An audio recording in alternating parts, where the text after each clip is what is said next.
آقا علیہ الصلاۃ والسلام اپنے صحابہ سے مزاح بھی فرماتے تھے، لیکن آپ کا مزاح بھی سچائی پر مبنی ہوتا تھا۔ آپ کے مذاق میں کوئی جھوٹی بات نہیں ہوتی تھی، جس طرح کہ آج کل ہم لوگوں کے مذاق میں ہے کہ ہمارا مذاق سارا کا سارا جھوٹ پر مشتمل ہوتا ہے۔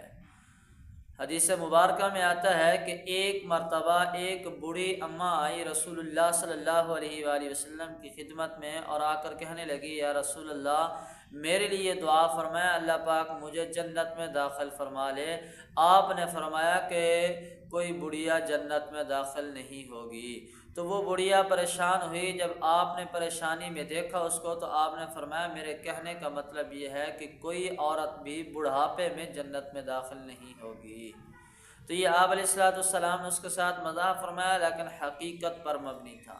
اسی طرح ایک اور حدیث میں ہے، فرمایا ایک بندہ آیا، اس نے آ کر سوال کیا، یا رسول اللہ مجھے کسی اونٹ پر سوار کر دیجئے، مجھے اونٹ دے دیجئے۔ تو آپ نے فرمایا میں تو تجھے اونٹنی کا بچہ دوں گا۔